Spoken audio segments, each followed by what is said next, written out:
अस्सलामुअलैकुम दोस्तों, एक बार फिर आपकी खिदमत में हाज़िर हूँ एक नई वीडियो के साथ। तो आपका वक्त ज़ाया किए बगैर चलिए नई वीडियो की तरफ चलते हैं। तो नंबर 1 पे है गंगू। गंगू का मतलब होता है तंग करना। गंगू कहते हैं तंग करने को। जंगन, गंगू, औरंग, मिस्कीन। जंगन का मतलब होता है ना करो। गंगू का मतलब होता है तंग करना। औरंग कहते हैं बंदे को, और मिस्कीन कहते हैं गरीब आदमी को। तो ये हमारा जो फ़िक्रा पहला बनता है, जंगन, गंगू, औरंग, मिस्कीन, गरीब आदमी को तंग मत करो। आगे नंबर 2 पे कचाओ। कचाओ का मतलब भी तंग करना ही होता है। ये दोनों इस्तेमाल होते हैं मलेशिया में, इंडोनेशिया में, सिंगापुर में, ब्रुनई में। ये दोनों अल्फाज इस्तेमाल होते हैं। कचाओ का मतलब भी तंग करना होता है, गंगू का मतलब भी तंग करना ही होता है। जंगन, कचाओ, बीनी, औरंग या स्त्री औरंग। कचाओ का मतलब तंग करना, जंगन का मतलब ना करो, कचाओ तंग करना। बीनी बीवी को कहते हैं, औरंग बंदे को कहते हैं, या स्त्री। स्त्री हम लोग तो वो जो कपड़े प्रेस करने वाली स्त्री होती है उसे स्त्री कहते हैं, लेकिन ये लोग स्त्री बीवी को भी कहते हैं। तो स्त्री भी बीवी को कहते हैं और बीनी भी बीवी को कहते हैं। औरंग का मतलब बंदा होता है। जंगन, कचाओ, बीनी औरंग या स्त्री औरंग, किसी की बीवी को तंग मत करो। नंबर 3 पे भुक्ति। भुक्ति का मतलब होता है गवाही। गवाही को भुक्ति कहते हैं। साया सूडा आडा भुक्ति आवयांग सूडा चूरी बारंग। साया का मतलब मैं हो गया, सूडा का मतलब हो जाना होता है, आडा का मतलब है, भुक्ति का मतलब गवाही है, आवा का मतलब तुम, यंग से स्पेशल के लिए साथ में इस्तेमाल होता है। सूडा का मतलब हो जाना। चूरी ये सी है, लेकिन ये लोग इस सी को चे पढ़ते हैं, चूरी। चूरी हम चोरी कहते हैं, ये चूरी कहते हैं। बारंग सामान को कहते हैं। तो इसका मतलब बन जाता है साया सूडा आडबुक्ति, मेरे पास गवाही है, आवा यंग सूडा चोरी बारंग, कि तुमने सामान चोरी किया है। नंबर 4 पे है साक्षी। साक्षी का मतलब होता है गवाह। इन दोनों में थोड़ा सा फ़र्क है। भुक्ति गवाही को कहते हैं और साक्षी गवाह को कहते हैं। साया बोले जादी साक्षी आओ, मैं आपका गवाह बनने को तैयार हूँ। साक्षी गवाह को कहते हैं। साया का मतलब मैं, बोले हो सकता है, जादी बन जाना, हो जाना, साक्षी गवाह, आवा तुम। साया बोली जादी साक्षी आवा, मैं आपका गवाह बनने के लिए तैयार हूँ। नंबर 5 पे तेनागा। तेनागा का मतलब होता है ताकत। अली सुक्का मक्कन कूरमा कराना कूरमा आडा बाइयाँ तनाग।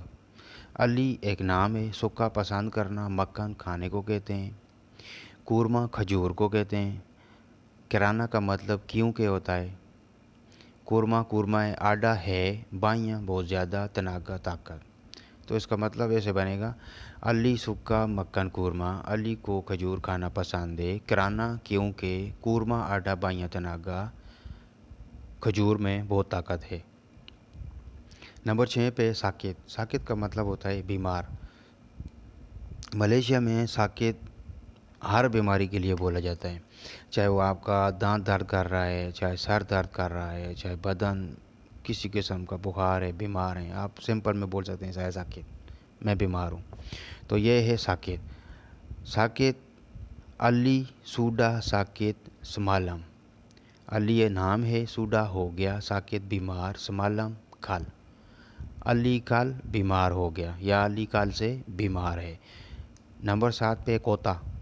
ये KOTA है, लेकिन के ये साकिन होता है, इसको पढ़ते नहीं हैं, कोता बोलते हैं।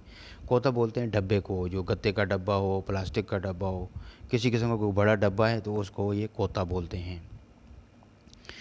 तो आगे है सिंपन बारंग डालम कोता। सिंपन का मतलब होता है रख देना, संभाल कर रखना, रख देना। बारंग सामान को कहते हैं, डालम अंदर को कहते हैं, कोता कोता और डब्बा ही होता है। सिंपन बारंग डालम कोता, सामान को डब्बे के अंदर रख दो। नंबर 8 पे है सहाजा। सहाजा या सज, ये अक्सर आपने देखा होगा कुलालमपुर में जो ट्रेन चलती है सारा खेल में, तो उसके ऊपर 3-4 वो डब्बे जो होते हैं ट्रेन में, रेलगाड़ी में, तो उसके ऊपर लिखा हुआ होता है कि उनको वानीता साज, कोच 123 उनको वानीता साजा, ये लिखा हुआ होता है। तो साजा का मतलब होता है सिर्फ, ओनली सिर्फ साज। आगे इसका जुमले से बनेगा कोच 3 उनको वानीता साजा, कि ये 3 नंबर डब्बा जो है ये सिर्फ औरतों के लिए, वानीता औरत को कहते हैं, और कोच जो डब्बे होते हैं वही 3 को कहते हैं, उनको के लिए होता है, और साजा सिर्फ होता है। तो इसका मतलब बन जाता है कि डब्बा नंबर 3 सिर्फ औरतों के लिए है। आगे नंबर 9 पे है तोलांग हड्डी को कहते हैं। बंदे के जिस्म में जो कमर की हड्डी होती है उसको भी कहते हैं, कमर को भी कहते हैं, पिंगांग भी कहते हैं, तोलांग हड्डी को कहते हैं। जो जिस किस्म की हड्डी है उसको आसान अल्फाज में तोलांग कहते हैं। जंगन चूरी तोलांग किरजा, तो ये इसका फ़िक्र ऐसे बनेगा, जंगन ना करो चोरी करने को कहते हैं, तोलांग हड्डी को कहते हैं, किरजा काम होता है। तो ये एक मुहावरा है, जैसे मुहावरे होते हैं उसका मतलब कि मीनिंग, मतलब जो होता है फ़िक्रे में अलग हो जाता है। तो इसी तरह ये यहाँ पे एक फ़िक्रा बोला जाता है मलेशिया में, जंगन चोरी तोलांग किरजा, कि काम चोरी मत करो, हड हरामी मत करो। जिस तरह मतलब बोलते हैं ना कि सही तरीके से काम करो, छुपो मत। तो ये इस तरह का ये एक सेंटेंस है जो मलेशिया में आमतौर पर बोला जाता है। अली बाबा भी कहते हैं या जंगन चोरी किरजा तोलांग, या जंगन चोरी तोलांग किरजा, मतलब कि काम चोरी मत करो, ठीक काम करो। तो तोलांग का असला मतलब जो होता है वो हड्डी होता है, किरजा काम को कहते हैं, जंगन ना करो चोरी होता है। आगे सिमालम साया पिरगी मक्कन KFC sama kawan tapi saya dapat tulang saja। समालम कल साया में पिरगी जाना, मक्कन खाना, KFC होता है, सामा साथ में, कावन कहते हैं फ्रेंड को, दोस्त को, तप्पी लेकिन, साया में डपत हासिल करना, ले लेना या मिल जाना, तोलांग हड्डी, साजा सिर्फ। तो इसका मतलब बन जाता है कि समालम साया पिरगी मक्कान, कल मैं खाने के लिए गया KFC, सामा कावान अपने दोस्त के साथ, तप्पी लेकिन, साया डप्पा तोलांग साजा, मुझे सिर्फ हड्डियाँ ही मिली, बोटी मेरे नसीब में नहीं थी। तो ये फ़िक्र का मतलब ऐसे बन जाता है। आगे नंबर 10 पे है अंतु कहते हैं जैन को, जैन जो नहीं होते हैं हम जिसे अपनी ज़बान में जैन कहते हैं, ये मलेशिया में जैन को अंतु कहते हैं। और जो मतलब कि चुगली खाने वाला आदमी होता है, बात बात पे कंप्लेन करने वाला, उसको भी मलेशिया में कंपनी में आप काम करते हैं, ऑफिस में आगे पीछे काम करते हैं, जो लोग चुगलखोरी करता है, एक दूसरे की बात आगे पीछे करता है, उसको भी हंतु कहते हैं ये लोग इसकी ज़बान में। लेकिन हंतु का असल जो मतलब है वो जैन नहीं होता है। यहाँ पे काम के दौरान अक्सर ये मलाई लोग जो हैं उस आदमी को हंतु बोलते हैं जो चुगली खाता है या चुगली करता है। तो नंबर 10 पे हंतु है, हंतु का मतलब जैन हो गया। सीनी यहाँ आडा है, हंतु जैन, बाइयाँ जंगन पुरगी सीनी। यहाँ बहुत जैन है, वहाँ मत जाओ, यहाँ बहुत जैन है, यहाँ मत जाओ या यहाँ मत आओ। हंतु सीनी आडा हंतु बाइयाँ, यहाँ बहुत जैन है, जंगन पिरगी सीनी, यहाँ मत आओ या यहाँ मत जाओ। हंतु जैन हो गया, बाइयाँ बहुत ज़्यादा, जंगन ना जाओ, पुरगी जाना, सीनी यहाँ।